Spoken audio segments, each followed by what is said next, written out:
You're listening to Rethinking Trade with Lori Wallach. Small business owners and farmers are protesting the Korean WTO and NAFTA are transnational forms of autocratic governance Few that moments I will sign subordinate a our North American free trade agreement. Seattle has never seen anything like it. Mexican workers face threats of violence. Trade policy has delivered one punch in the gut after another. Welcome back to Rethinking Trade, where we don't just talk about trade policy, we fight to change it. I'm Ryan, and I'm joined once again by our in-house trade expert, Lori Wallach. Lori, today we're going to be talking about a topic that's been in the news recently, and that is this forecast that we may be looking at a shortage of medicines in the U.S. sometime soon. What is all this about, and what are some of the major issues at play in this forecast? The prediction that you're seeing now that we'll fall short of the medicines we need, not just medical supplies, is related to the broader problem of how our system of hyper-globalization has made us very vulnerable to getting everything we need to be safe and to fight this virus from one or two countries. So there are two different related issues. First is where medicine itself is actually made. And then there is where the things that go into medicine, which are called Active Pharmaceutical Ingredients, APIs, are actually made.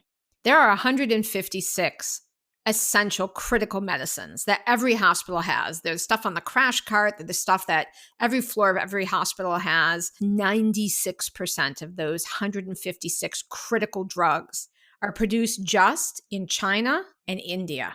And even before the COVID crisis, there were potential shortages and some short supplies in 63 of those 156 drugs.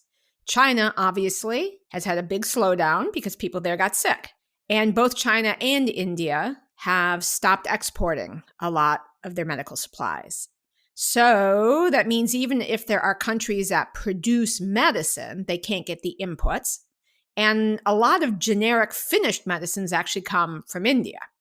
So all in all, because there's no redundancy, because a handful of really big companies have concentrated production and made a lot of money that way in a very few low-wage countries, we could end up seeing shortages. That term you used, Lori, redundancy, we've talked about that in previous podcasts. Can you just remind the listener what we mean when we say redundancy? It's a production issue, and it means that there isn't just a sole source of a supply or just one or two. So redundancy is something that basically, you would think of in every critical system. So if you have an emergency plan about, say, how to get out of town, if there is a terrorist attack, you have plan A, the car, plan B, the train, plan C, the bicycle. Those are all redundant ways to meet your goal. And so in a lot of companies, for a very long time, they would have redundant production. So in order to make sure they could make the final product, they would have two or three sources, maybe one that was their own factory and then two other suppliers outside that made the key parts. And so they had lots of different options in case their factory had a problem or one of the other factories had a problem. They had redundancy in their supply chain. But over time, in the medical sector, very dramatically, a handful of really big companies have been buying up their competitors. And once they buy, one big pharmaceutical company buys the other one, they don't just keep running the same plants and making the same stuff and getting double the income. They typically close down the production capacity. That's considered an efficiency. That would mean less costs. Translated out, it means they fire all the people who are in the other plant, and then they have wherever their outsourced work is, in India, in China, wherever, they add another shift or they add more people. And now the one company has only its production capacity, maybe a few more hours, a few more workers, but that whole different factory that once existed, if something happened to company A's production, company B's production was there. Now it's just company A that bought up company B and shut down that production. So we see that, for instance, the big pharma companies, they don't want to change that because it's super profitable to basically have all this production in China and India where people are paid very little, the environmental costs are extremely limited, and then they import the goods back to sell at a high price here. And maybe we can talk about how this how this situation came to be a couple decades ago. What did this industry look like, and how did it change over the last few decades of neoliberal trade policies and other really corporate-driven policies pushed in the international trade arena? So the pharmaceutical industry looked a lot more like every other industry, which is companies had redundancy in their supply chain. So they either made some of the parts themselves or they had 2 or 3 sources of it. And there were a lot more competitors.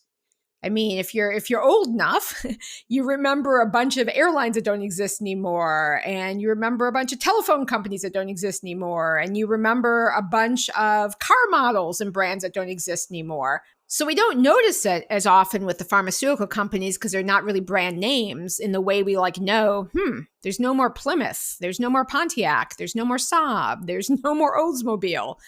But in fact, these companies have been consolidating so that there are a really short list of really big companies that both do medicine and medical supplies. But some of the pharmaceutical companies just do pharmaceuticals. But, they buy up and shut down their competition. It helps their monopoly.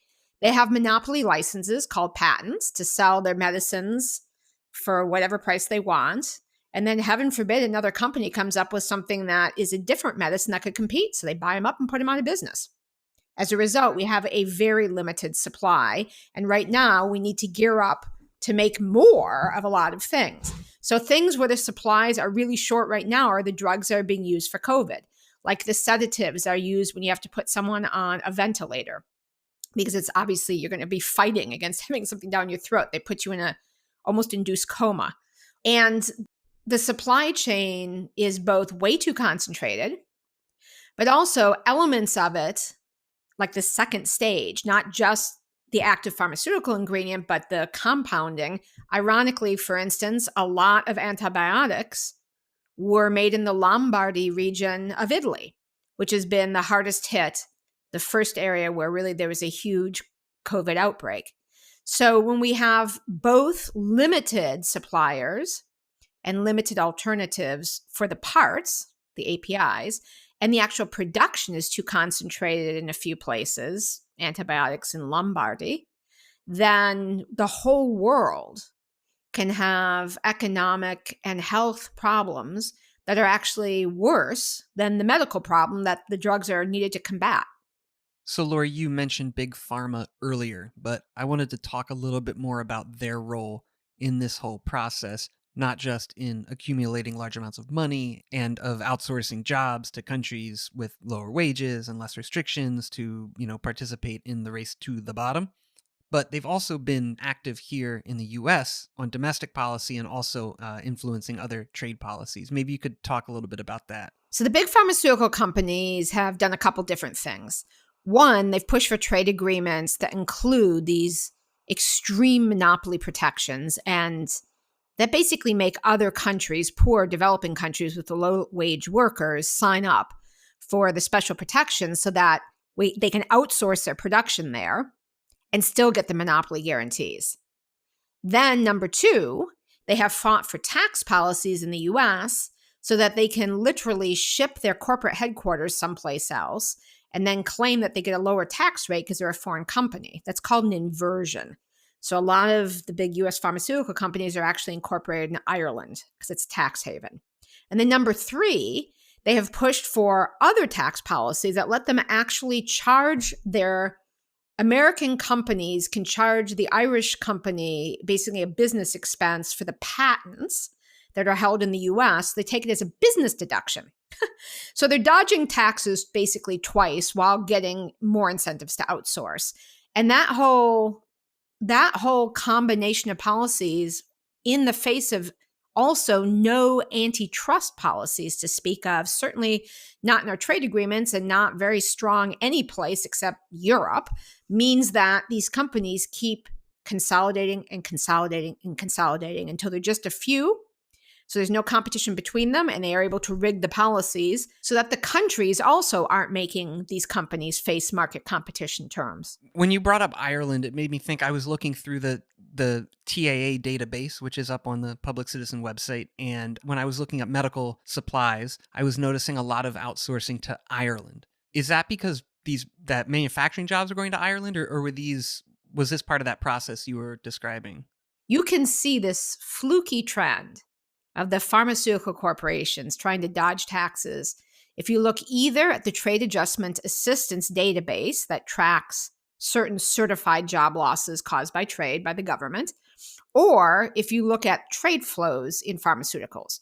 So if you look at TIA, you see this weird situation where all these pharmaceutical factories that used to employ workers in New Jersey, in Pennsylvania, in California, in Wisconsin, in Illinois, you see them certified as job loss outsourced to Ireland. Well, the company relocated to Ireland as a corporation to dodge taxes, but they're not opening big factories there. Then they're outsourcing the production to some contract company that is, for instance, in India or in China or some other low-wage venue. And that contract company is getting the APIs down the supply chain from some other company, almost certainly in India or China. And those companies are sourcing some of the things that make the APIs within their own countries. So we have basically seen both job loss, but more importantly, in the short term now, a lack of reliable supply caused not by acts of God, but by specific trade and tax policies.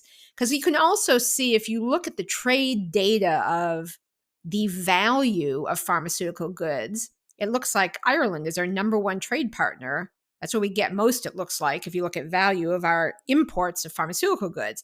But that's just because of the corporate patent licensing scam. In fact, if you look at the volume, where the stuff actually comes from, it's all coming from China and India. On that point, since we should wrap up, what are the solutions here? What's currently being done regarding securing adequate supply lines of APIs, and also what kind of policies are needed? What could help change this scenario to something a lot better? Maybe if there's any good thing that comes out of this COVID crisis, it is that governments start to take seriously the warnings that have been issued for years, that they need to have certain essential goods produced closer to home and also to have stockpiles. So in 2014, the Department of Defense did a study, and it was looking simply at the military readiness in medical supplies for an emergency like a pandemic or, heaven forbid, a war. And what that study, and again, 6 years ago, determined was supply chains were so incredibly thin, capacity to manufacture was so limited, and so much of it was relying on China, a country that could be on the other end of a dispute, whether directly or through proxies, that the U.S. military was in enormous peril of not having the supply of essential medical goods and medicines that were necessary. And no one did anything about it. So what should happen? Different layers. In the short term, we need to figure out where we will have these shortages and quickly start to gear up production using, for instance, the Defense Production Act to turn the kinds of facilities that are making now certain kinds of clean production, because obviously pharmaceutical production has to have very strict controls, to be able to make some of what we may not be able to get in the global market. Number two is thinking forward.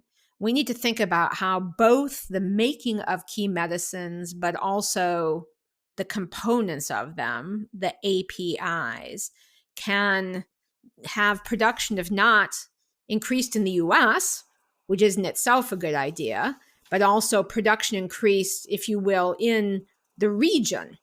And the importance of that, I would say, is, emphasized by, if you look at the critical list, there are 156 drugs that are basically like in every crash cart or in every hospital. They're the medicines you have to have. And right now, 96% of those are produced outside the US and not even nearby. So if we think of what we want to have here and what we want to have, for instance, in neighbors, in the Caribbean, which before the companies started all merging, the Caribbean actually, interestingly, and Puerto Rico, part of the US, but in that neck of the woods, there were tax incentives and other programs to have pharmaceutical manufacturing there. Or in Mexico and Canada, is there a sort of North American and the Caribbean redundancy in medicine supply chain with APIs and the actual production? And then the final sort of piece of it is, obviously, the government has entirely mismanaged the situation. We still need stockpiles, even if it's the case that we need to be having the ability to ramp up production and we need more production capacity. I mean, that's the thing about redundancy. There's a continuum from extreme efficiency, boy, it's lean, it's mean, it's super profitable, and the whole damn thing goes to hell if one thing gets out of place, versus having enough redundancy that if you need to gear up production in the face of some crisis, you actually have the hardware to be able to make what you need to be healthy. And there's short-term and long-term ways in which we can and we really must make those changes. That's certainly one thing everyone's learning the hard way from this crisis.